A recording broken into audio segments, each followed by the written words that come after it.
बिस्मिल्लाहिर्रहमानिर्रहीम। अल्लाहुम्मा सल्लि अला मुहम्मदिन व बारिक वसल्लिम। तो प्यारे दोस्तों, जैसा कि आपको स्क्रीन पे ये तस्वीर नज़र आ रही है, ये अनीरुद्दीन आचार्य महाराज इनको कहा जाता है। और इनसे भरे मजमे में एक औरत ने ये सवाल किया कि महाराज मुझे ये बताएं कि हमारा जो घराना है हिंदू धर्म से ताल्लुक़ रखता है, लेकिन इसके बावजूद तमाम लोग गोश्त के बड़े शौकीन हैं और मुझे मजबूरन गोश्त को पकाना पड़ता है। तो इसके ऊपर अनीरुद्दीन आचार्य साहब ने क्या जवाब दिया वो हम जानेंगे इस वीडियो में। इसके अलावा डॉक्टर जाकिर नाइक साहब से एक लड़के ने ये सवाल किया कि क्या गोश्त खाना ठीक है या नहीं है।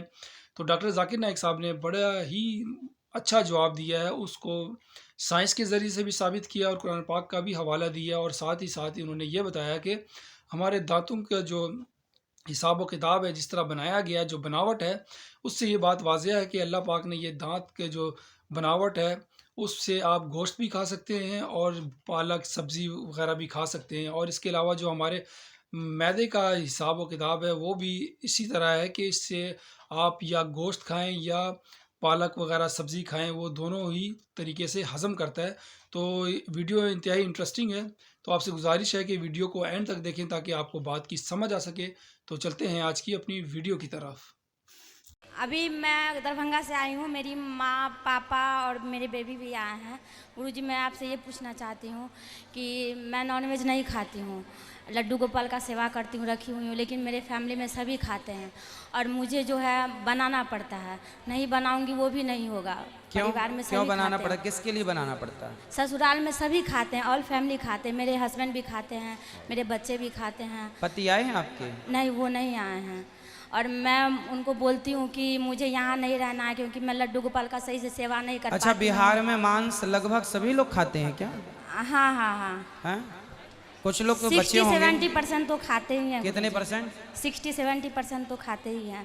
तो मैं उनको बोलती हूँ अपने हस्बैंड जी को कि मुझे यहाँ नहीं रहना, मैं वृंदावन जाना चाहती हूँ, बेबी को लेके लड्डू गोपाल का वहीं सेवा करूँगी और पूरे लाइफ मैं वहीं रहूँगी। अच्छा, तो वो अपने मुझे ना बोलते हैं ना इस कि गांव के लोग, जिस गांव में हम आए हैं, ये गांव के लोग खाते हैं मांस? वो मुझे तो नहीं पता है गुरुजी। नहीं। तो मेरे हस्बैंड बोलते हैं ना कि यदि तुम चली गई ना तो मैं सुसाइड कर लूँगा, मर जाऊँगा। मैं इस बात से बहुत परेशान रहती हूँ कि मैं सेवा नहीं कर पाती हूँ। मैं नहीं खाते हुए भी माला नहीं ली हूँ। मैं माला लेना चाहती हूँ, दीक्षा लेना चाहती हूँ। कोई बात नहीं, भगवान का नाम जपो, भगवान का चिंतन करो, भगवान से जो प्रेम है वो बनाए रखो और पूरे परिवार को सत्संग से जोड़ दो।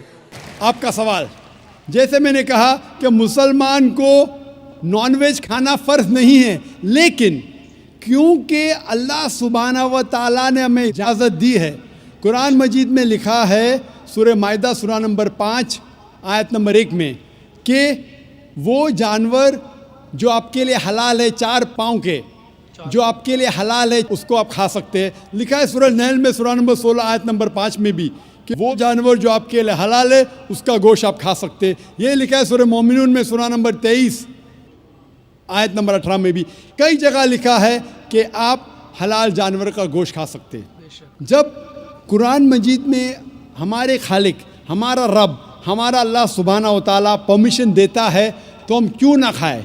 आज की साइंस ये कहती है कि वेजिटेबल्स में टोटल प्रोटीन नहीं है। हमारा जो जिस्म है, इंसानी जिस्म, इसके अंदर 8 अमाइनो एसिड्स नहीं बनते। 8 अमाइनो एसिड्स बाहर के फूड, बाहर के खाने में आना ज़रूरी है। कोई भी वेजिटेबल दुनिया में नहीं है जिसमें सारे 8 अमाइनो एसिड मौजूद है। लेकिन नॉनवेज फूड में अल्हम्दुलिल्लाह सुम्मा अल्हम्दुलिल्लाह कई नॉनवेज फूड में सारे अमाइनो एसिड जो जिस्म नहीं पैदा करता है, इसे कहते हैं इसेंशियल अमाइनो एसिड मौजूद है। इसे कहते हैं टोटल प्रोटीन। आज की साइंस ये कहती है कि non veg food is nutritious, it is full of protein. और हम जब तहकीक करते हैं तो हमें पता चलता है कि जब हम हर्बीवोरस एनिमल को देखते हैं, गाय, भेड़, बकरी, ये सिर्फ वेजिटेबल्स खाते हैं, सिर्फ घास फूस खाते हैं। जब इनकी दांत को हम देखते हैं, इनके दांत दे आर फ्लैट टीथ, इनके चपटे दांत है। ये सिर्फ भाजी खा सकते, गोश्त खा ही नहीं सकते। जब हम मांसाहारी जानवर को देखते हैं, शेर बब्बर, चीता, हम देखते हैं इनके दांत को जब देखते हैं, इनके दांत नोकीले हैं, कैनाइन टीथ, ये सिर्फ गोश्त खा सकते, भाजी पाला नहीं खा सकते। लेकिन जब हम इंसान के दांत, आप अगर जाएंगे मिरर में देखेंगे, आईने में अपने दांत, मैं देखूंगा अपने दांत, तो पता लगता है कि खुदा ने हमें चपटे दांत दिए, फ्लैट टीथ, उसके साथ साथ नोकीले दांत दिए, herbivores teeth and carnivorous teeth. अगर खुदा, अगर ईश्वर चाहता था कि सिर्फ मैं भाजी पाला खाऊं, तो ये नोकीले दांत क्यों दिए? गोश्त खाने के लिए। ज़बरदस्त।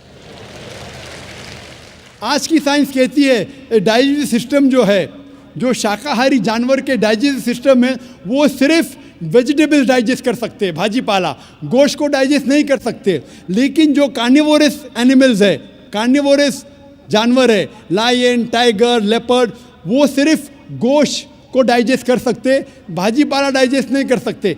इंसान का डाइजेस्टिव सिस्टम है, इसमें स्मॉल इंटेस्टाइन है, इसमें लार्ज इंटेस्टाइन है। ये भाजी पाला भी डाइजेस्ट कर सकती है, गोश्त भी डाइजेस्ट कर सकती है। अगर खुदा चाहते थे कि सिर्फ हम भाजी पाला खाए, तो नॉनवेज फ्लैश डाइजेस्ट करने का डाइजेस्टिव सिस्टम क्यों दिया? क्योंकि हम फ्लैश खा सके, गोश्त खा सके। ज़बरदस्त। बहुत से गैर मुसलमानों को ये गलत फहमी है कि उनके मज़हब में गोश्त खाना हराम है, और कई हिंदू समझते हैं कि उनके मज़हब में लिखा है कि गोश्त खाना हराम है। और आपने कहा कि हमारे धर्म में गोश्त खाना हराम है। भाई साहब, आपको आपके धर्म का इल्म कम है, इसीलिए मैं कहता हूँ कि हिंदुइज़्म जानने के लिए हिंदू की तरफ मत देखिए, हिंदू ग्रंथ का मुताला कीजिए। जब आप हिंदू ग्रंथ का मुताला करते हैं, लिखा है मनुस्मृति में चैप्टर नंबर 5 श्लोक नंबर 30 में, उसमें लिखा है कि ईश्वर ने कुछ जानवर बनाए खाने के लिए और कुछ जानवर को खा जाने के लिए। God has created some animals to eat and some to be eaten. अगर आप उस जानवर को खाते हैं, जिन जानवर को खुदा ने बनाया है खा जाने के लिए, तो आप गुनाह नहीं कर रहे। If you are eating the animals who God has created to be eaten, you are not doing a sin. आगे जब पढ़ते हैं, लिखा है मनुस्मृति में चैप्टर नंबर 5 में, अध्याय नंबर 5 में, मंत्र नंबर 40 में, कि खुदा ने कुछ जानवर बनाए हैं कुर्बानी के लिए। अगर आप कुर्बानी में जानवर का कत्ल करते हैं तो आप गुनाह नहीं करते। आगे लिखा है मनुस्मृति में चैप्टर नंबर 5 मंत्र नंबर 41 में, कि जानवर का कत्ल करना, जो जानवर खाने के लिए बनाए गए हैं, वो गुनाह नहीं है।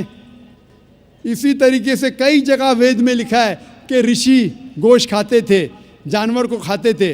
वक्त नहीं है डिटेल में बात करने का, लेकिन अगर आप महाभारत पढ़ेंगे, अनुशासन पर्व चैप्टर नंबर 88, इसके अंदर युधिष्ठिर, जो पांडव का एक भाई था, वो पूछता है भीष्म से कि हम यज्ञ में, पूजा में क्या खाना दे भगवान को, ईश्वर को, ताकि हमारे पुरखों को संतुष्ट मिले।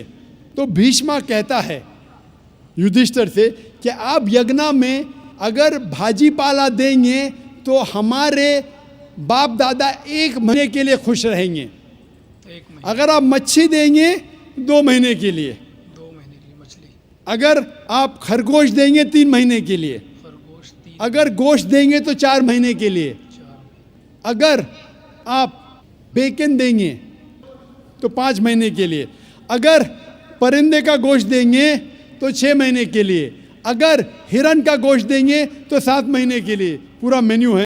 तो प्यारे दोस्तों, ये थी आज की हमारी वीडियो, और उम्मीद करता हूँ कि आपको वीडियो की समझ आई होगी और दोनों के जवाब भी आपने देखे होंगे, और जो बात आपको अच्छी लगी उस पर अमल करें।